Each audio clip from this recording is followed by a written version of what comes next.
Hi, everyone. I'm Mike Novogratz, and this is Next with Novo. Hey, friends, this is Mike Novogratz. We're back with Next with Novo. I've got Isaiah Jackson, author of Bitcoin in Black America, with me. A topic near and dear to my heart. Isaiah, welcome. Thank you for having me, Mike. Glad to be speaking with you finally. Yes. So you're from Charlotte, North Carolina. How does a guy from Charlotte get into Bitcoin and write a book about Bitcoin in Black America? Well, it was actually kind of easy because Charlotte's a big banking city, and I've been known to do the exact opposite of what the crowd is doing. So in Charlotte, when everybody was talking about banking and Bank of America's here and Wells Fargo's here and everybody's uncle or cousin is a banker, when Bitcoin came around, studying the financial system, I realized that didn't really matter. And, I work better alone. So Bitcoin seemed great to me. So everybody else who worked with banks or thought the banking industry was the end all be all. In Charlotte, that's sort of how I got the name Bitcoin Zay, because I was this crazy guy running around in 2013 telling people twice my age that your advice doesn't matter because Bitcoin's going to take over the world. Just kind of. You were buying Bitcoin down like at $100 then, huh? Yep. When I started in 2013, about 150. Yep. So I started right before you then, because I bought at 96 and 100, but that was pretty damn early. Well, yeah, good on you. Very early. Yeah, and we're still early, but yeah, that's my Charlotte story. And that's how you can learn about Bitcoin in Charlotte. Just do the opposite of the crowd, and you'll be good. I appreciate that. And so, give me your Bitcoin career. You started buying it yourself and trading and talking about it. And how's that evolved? Yep. So I think a lot of people in the industry go through the same cycle. They learn about Bitcoin, and then they see the money that can be made from it, and then they instantly jump into, hey, maybe I can make some money in altcoins. So for about a year and a half, 2 years there, did the altcoin trading, mined Litecoin, just getting my feet wet around that time because I still had my, day-to-day job. So I was doing that. And what happens is you realize that altcoins are okay, but if you're not a full-time trader, you don't really need to use them. Or if you have a use case for it, that's not the same as Bitcoin. So I took from that point and realized, holding Bitcoin as a savings mechanism or technology was a better way. And from that point, got to the point where I am now, where I realized that the biggest thing lacking was education. Bitcoin's technology hasn't changed since I've gotten into it, since me or you got into it. So it's still been working. It's just education and getting people to realize what they're actually buying or owning long term. And so you wrote this book. When did you write the book? I wrote it in 2019 because I wanted, in my opinion, to make sure it was out before the May 2020 halving. And one big thing about that is the information I had, the reason I wrote it was to make it more efficient for Black people to get the information about Bitcoin, but I also wanted to time it so that anybody who read about it and would be able to invest in Bitcoin would almost assuredly have, large profits over time. Because historically speaking, after a halving event, the price of Bitcoin goes through a bull run for about 12 to 18 months. So I timed it that way on purpose, and I put the book out so that people understood this is something that can help you and the people around you long term. And it's not a multi-level marketing scheme, not a Ponzi. That was big in the Black community. People thought it was all a scam. I had my own family members who thought I was a drug dealer now because I use Bitcoin because it was just miseducation. How did you buy your first couple Bitcoin? I actually did it through local Bitcoins, peer-to-peer. I met a guy in front of a police station. That's awesome. Yeah, I only meet people in two places when I did peer-to-peer. It was in front of a police station or inside of a bank. And, that was just the security reasons back then. It was the Wild West, it's kind of sort of seedy, people wearing hoods, people, you don't know who's showing up. It was fun times though. So when did you finally move on to kind of the legitimate? Did you ever get, Coinbase account or, how do you transact in Bitcoin at this point? Yeah. So my first exchange that I ever used was Coinbase back in around 2015. Had some unfortunate problems with Coinbase. Some of the OGs from back then got their account shut down, but it helped me realize how to use exchanges, how to buy it, how to send it. And also too, that, ownership of Bitcoin yourself was important because you have to remember, no keys, no cheese. So if you don't own those private keys, you don't actually own Bitcoin. So it was a gift and a curse, but Coinbase was the first and is the first for most people. So. And so now if you wanted to buy more Bitcoin or if you wanted to sell it, what are you set up on other exchanges? So if I want to buy Bitcoin now, don't do it very often. Usually, dollar cost average through something like Swan Bitcoin. Just set it and forget it. So I don't really do hand to hand or peer to peer or use multiple exchanges. That's basically the only one. Most of the Bitcoin now is through acquiring it, either through different ways with Fold app, with Lolly, or selling goods and services for Bitcoin. Awesome, awesome. And you that original pile of Bitcoins, you live off that? You actually spend a little here and there? You've bought yourself a car, a house, or do you just saving it? Just saving it. I've only sold maybe 5% of the Bitcoin I've ever gotten because I believe in myself to make money outside of Bitcoin. So it's just sitting there. It's a savings technology that is the key to winning in the Bitcoin space. And 99.7% of people who hold Bitcoin are in profit to this day. So that is a very winning strategy, winnable strategy. So I just stick with saving it.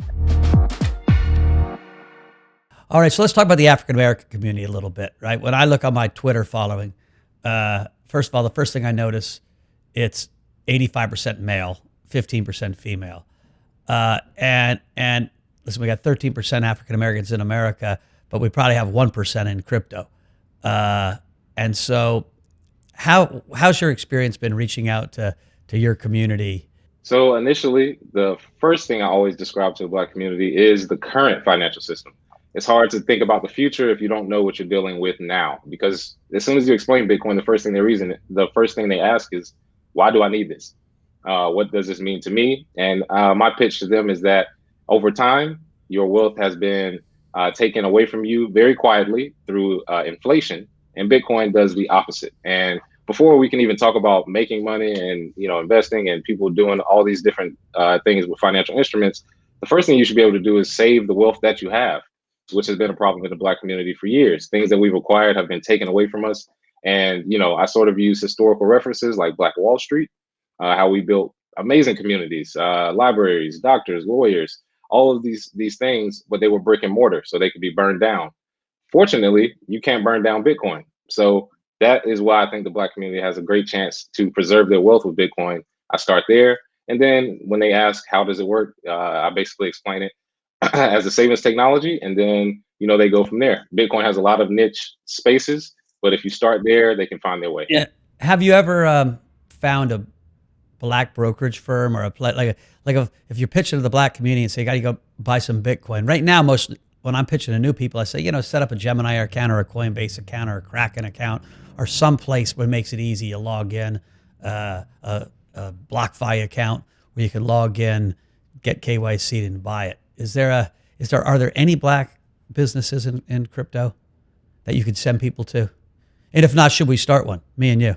Well, that's the thing. We're actually in talks now, and we can talk about this more, Mike, but we're in talks now because we said the same thing on Clubhouse. We spend hours speaking, and all we're doing is sending people to Cash App, to Swan, to, different exchanges, Edge Wallet, which is fine. But in the Black community, if we don't have ownership, at the end of the day, we're just repeating what we had before digitally. So we are working on that actively. Actually been working on that the last year, keeping it under wraps. I'd be a 49% owner. Okay. That's kind of my philosophy. Listen, I do criminal justice reform, and you get into criminal justice reform, and it's a racial thing, right? It's, the Black community has been screwed over for a long period of time. And so as you get in, you just start unpeeling that.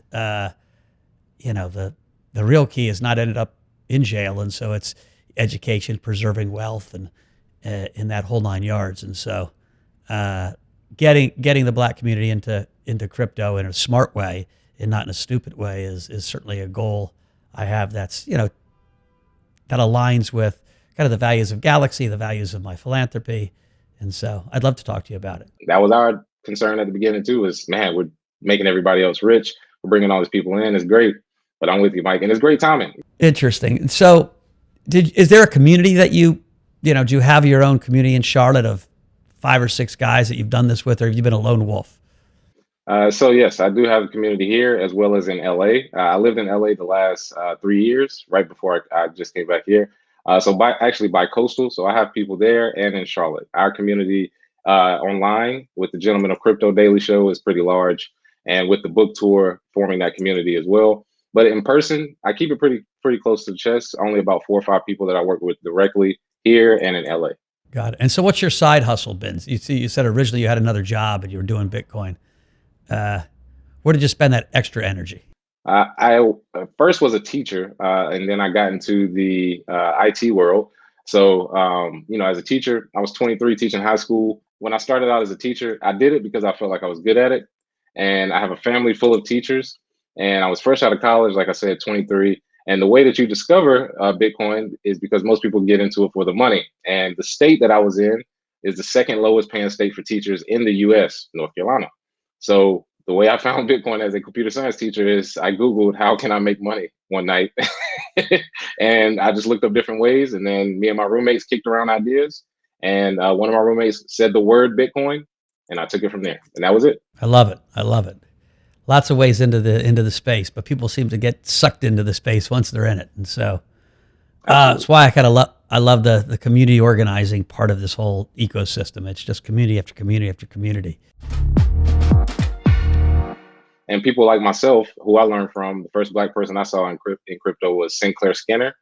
He actually created the Black Blockchain Conference. He's also the CEO of Bitmari Wallet, where they actually use Bitcoin for Zimbabwe farmers as a portion of that. And, Sinclair is who I first got started in or introduced to. But from there, learned about Lamar Wilson, who he taught the first Bitcoin class for Dr. Boyce Watkins. And Lamar Wilson has built companies in the Bitcoin space and actually has his company's Bitcoin in treasury as well, much like Galaxy.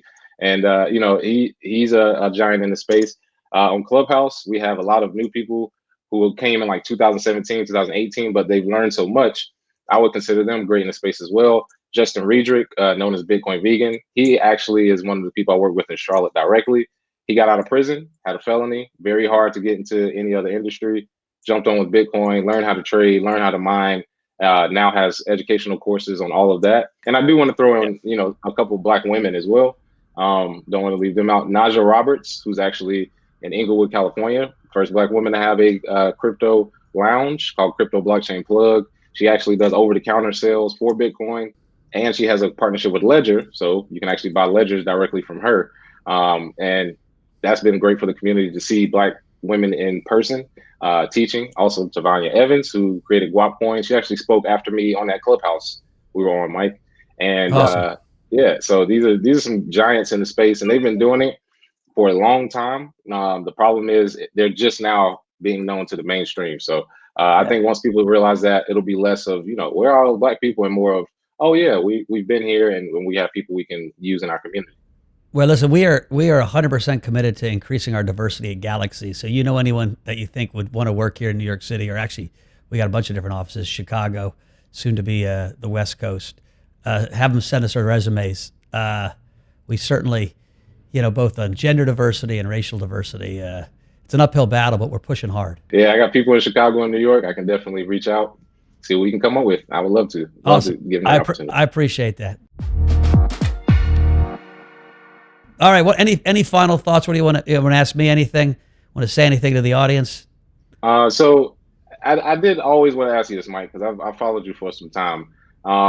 What was the thinking when you first became a billionaire? Because I want to be that one day as well, and getting as close as possible. What was your thinking when you first got there? Like, was it I deserve this? Was it imposter syndrome? Was it I'm rich? What was that feeling? Because the first million, that's people say it's always the best, but I'm trying to see what a billion feels like. You pinch yourself and you kind of laugh and you're like, really? And you don't really believe, because often you first make your big amount of money in equity, and equity is different than cash. And so we had this company Fortress, and we went from being wealthy to 2 billion overnight. And but it was mostly in stock value. So you're like, oh my God, we're gonna have to work so hard to make sure the stock actually is worth what the stock market says it is. And you get full of yourself for a little bit. You start walking around like, and then all of a sudden you screw up, and your brothers and sisters kind of bring you back to life, and they're like, use the same toilet, jackass. and that wears off after a little while, but you do go through this little period where you're, you got a grandiosity, you're full of yourself, you're like, oh wow, because you'd start thinking, oh my goodness, what that actually means. So we're in this weird world now, right? Where you got Jeff Bezos at 180 billion and Musk at 200 billion. And those numbers they absolutely make no sense. It worries me, right? The medicine that the central banks keep giving the sick economy, and the ministers of finance and the treasury departments keep giving the sick economy, are doing nothing but creating this wealth gap at an accelerating rate. And so one of the reasons I love Bitcoin is it's a hedge versus this medicine. And even if good intention, right? Joe Biden's coming in with good intention. He wants to give everyone $600 extra. He wants to increase, the unemployment insurance, all things that we probably should be doing. That's getting funded by printing dollars, which are accelerating asset growth. Bitcoin is one asset, and it is stealing from the other asset pools. It is stealing from gold. It is stealing from Tesla and other equities. But that whole asset pool is growing, right? The crypto community is about $1 trillion, a little more than $1 trillion. If crypto didn't exist, that trillion would be spread out over all those other assets because the government's printing too many dollars. And so why I think young people got in first is because they intuit, even if they were an economist and they didn't understand the government, there was an intuition that they knew that grandma and grandpa were stealing all the money, right? That the baby boomers were printing so much because they wanted another hip replacement, and they're living longer and they wanted health care. And so we have this generation of baby boomers that have blown out deficits to levels that'll never get paid back. And the only way you pay them back is inflated them away. And I think Gen Z and millennials have an intuition about that. And that's why they were the first buyers of crypto. It's cool. It's a social currency. But that's why I want young people, because they're going to need it. Young people to buy Bitcoin and stick it away and not trade it. The same thing you've been telling people. Like, it is, to some degree, an essential hedge against this deflation, this debasement of currency, which has all happened by the old guys. Crypto is a direct assault or a direct response to that generation's blowing out the deficit and spending too much on themselves and not investing enough in kids. And it's why I think it's important, especially for underserved communities. Because what happens in hyperinflations is rich guys, we know how to zig and zag, and it's the middle class and below that sees their entire life savings wiped out like this in an inflation. It's why Venezuelans love crypto and Argentinians, because they've seen it happen. And it hasn't happened in the U.S. And so I really appreciate what you're doing. I want to stay in touch and develop a relationship with you and your community, because I think it's important. Absolutely. And I'm glad you brought up kids, because I'm doing the same thing, teaching a Bitcoin summer camp this summer. I love that. Students, so, yep, definitely. I think that's a perfect pipeline of talent into our industry, because there's some 12-year-old kid that's going to eat our lunch, Mike. I've already come to terms with it. You should too. But I want to be the one to teach that kid. So, hey, tell me a little bit more about the summer camp you're doing. Yeah, so the summer camp will be a virtual summer camp for anybody around the nation. It's based in Charlotte, North Carolina, with a group called Innovative Learning, a 501c3 nonprofit that I'm a board member of. They do after schools and summer camps right now, but they are looking to broaden their horizons with a tech week and then Bitcoin summer camp, which I'll be teaching for free. And I want to be able to teach whoever wants to learn about Bitcoin, middle school and high school, for free. We're also offering that if you enroll your student, we will teach the adults for free as well. So just enroll, get your kids learn, because if we're talking about generational wealth, there's no reason the kids should be able to learn about it and their adults don't understand it either, because it's good for everybody. So that will be taking place in June. If you need a guest lecture, I'm volunteering. My man. For your class. So you've had a great run. You're writing books and got a big community following you. What's the future look like? So the future is the Bitcoin in Black America book tour this year, the virtual summer camp as well, and NFTs. That is probably the biggest space that I will be exploring this year. Art, music, the ability to tokenize your work is great for our community. We have a lot of creative Black artists in different areas, and I think NFTs can impact us just as much as Bitcoin long term. So that is my main focus outside of that this year going forward. That's another thing we potentially could work together. I'm 100% believer in the NFT market. Anybody in the creative space has to learn about them. And so we're hopefully in the next month going to announce a big venture with a great partner on how we're going to get into the space. But I think certainly for the creative community, it's a must. If you're an artist, if you're a singer, if you're any producer of creative content, to really understand that space.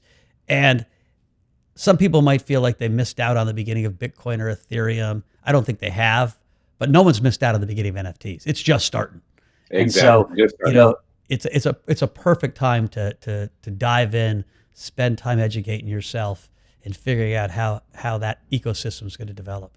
All right. Well, listen, I think this was great. I like to keep these short and punchy. I think my audience, it's not big, but it's growing, is going to love you. Isaiah, why don't you talk about your own handles, how people can find you?